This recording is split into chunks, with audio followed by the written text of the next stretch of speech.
and welcome back to part 2 of Realizations, Decisions, and Actions. I'm Dr. Bellware. This is going to be the narratology portion of spotting for films. That's right, it's all about narratology. Now, I'm not going to read this, but this is a pretty good definition. Wikipedia is not a bad place to start if you really want to go into learning a lot about narratology and what it's all about. And the place where I got hung up, which a lot of people would get hung up, is learning about fabula and Chouzette.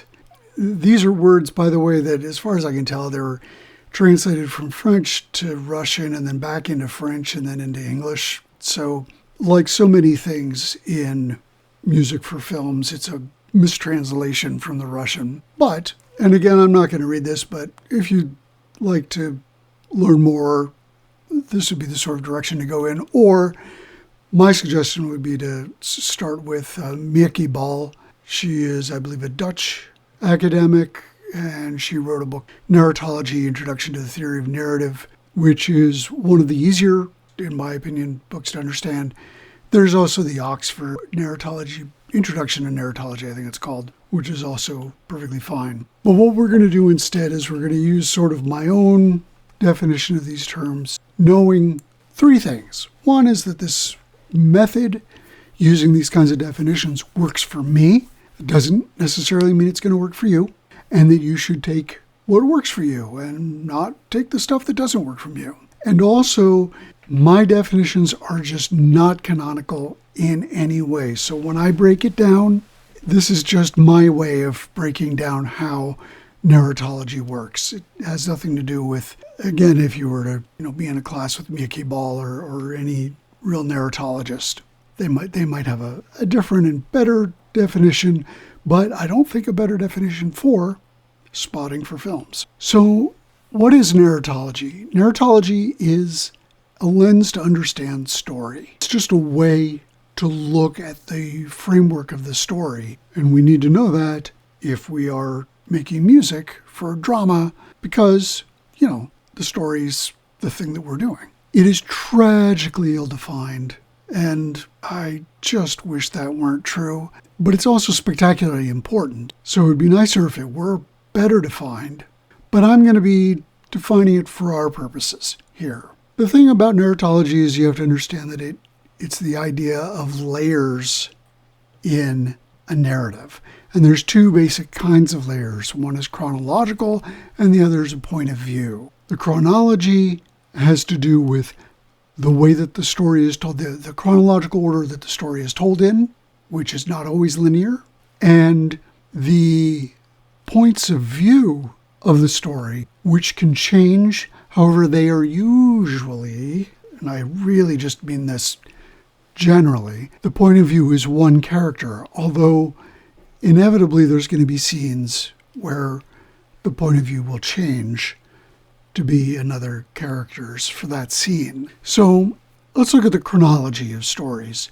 We are frequently brought back and forth in time through flashbacks and flash forward, whether it's Quinn's scene in the movie Jaws, where he talks about the USS Indianapolis and how during World War II he was in the water with all the sharks, or even in the story of Macbeth. Lady Macbeth receives a letter that she reads that gives her sort of a recap of the play, but it is a flashback. But there's a wide variety of changes in time, and each one of those different timelines that happens in a story is another layer in the story. It's another layer in the chronology. These are really good place to be looking out for when it comes to places that might need to be reinforced dramatically with. Now, points of view, and the point of view is vital to understand, really vital. You have to know who the narrator is, or the implied narrator, or whose point of view it is.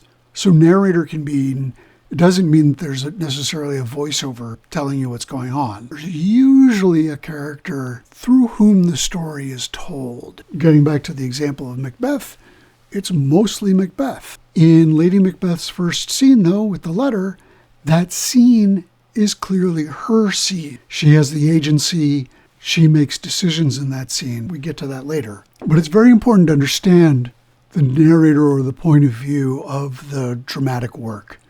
Is the narrator reliable? The reliability of that narrator or the implied narrator is also extremely important.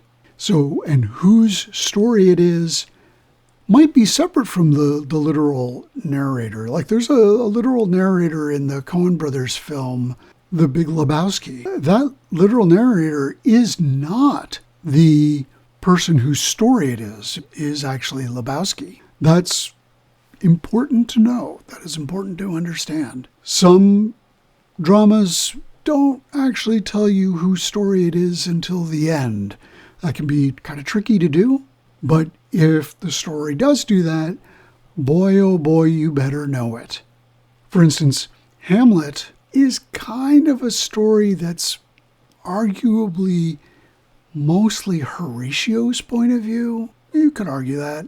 Although most scenes are about Hamlet's decisions, and that's who has agency in a scene, who makes decisions, I would say is a strong indicator of whose scene it is.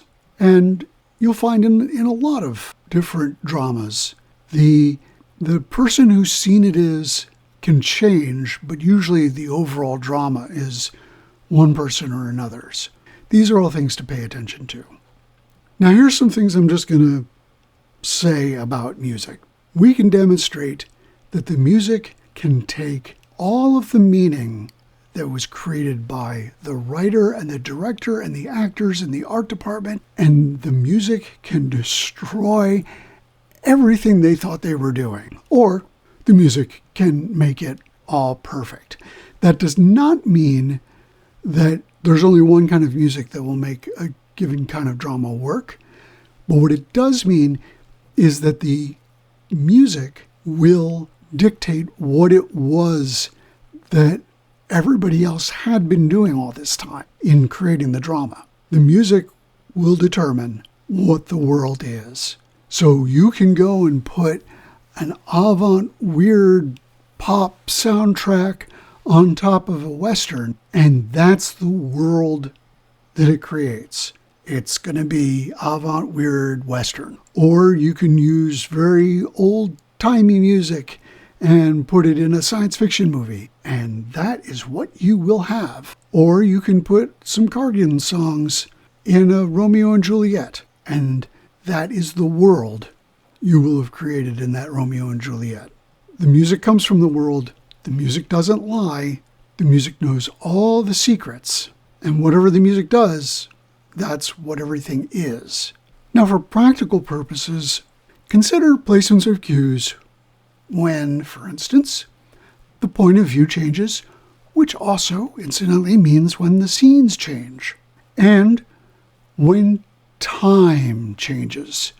Flashbacks, flash forwards, these are all important dramatic moments that you should be aware of. So, point of view, let me go backward. Who is the narrator? Is there an audience? How reliable is this narrator? Whose story is it? These are all critical things. So now let's take a look at this scene, but I will talk over it the way that I should have talked over it the first time you saw it, and see what we can discover. So here's an establishing shot. That was a narrative layer change. We've gone from an establishing shot into this room. This is a two-hander scene. We've got two characters. It's my mother. On our left is a character named Delta, played by Mandy Sale. And on the right is a character named Sagan, played by Sarah Schoafs. Grief. Did it almost in I a think winner. so. Now, what's important for us Didn't to really know? know her. Well, first question is, My dad and whose the scene captain is told this? me a lot about her, though. This is clearly What happened? Delta's scene, character on the left. After the ship crashed. She has the Here on agency this- and the power Do you in remember this. that? In fact, we're much more concerned with I mean, her I was reactions too little. to what Sagan is telling her. And the secret in the scene is that Delta is aware that she's an android. What about your mom? Everybody else is aware that she's an android. Her being an android is not Oh, a God, problem. that was stupid. Sagan android. is unaware that she is Sorry, an I just android. forget sometimes. And yes, we it's did silent. make this very movie lucky. before the Westworld Why? series came out. That you but- don't have any family? No.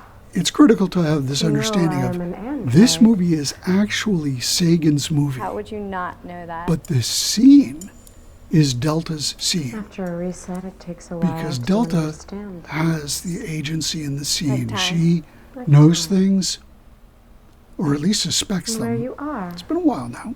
I don't know that I really And how remember. long you've been there. But I she feel knows like that all of the time. that Sagan doesn't know. You and I have much in common. And Sagan is simply unaware Which is of really funny with you being all a these facts. combat android. And that's extremely important when we go to Well, it doesn't matter. look at this You're bit one of of us drama now. and decide where would music underline or mark the drama they die. the best. And that's I will what grieve. we're going to be focusing on in part 3.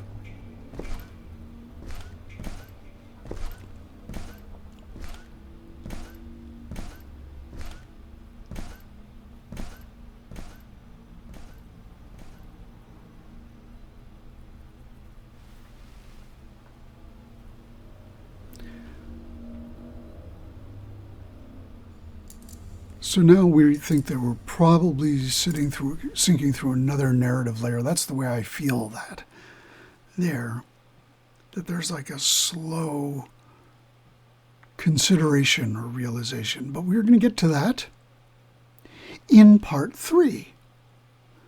Part 3 will be coming. Part 3 will look like this.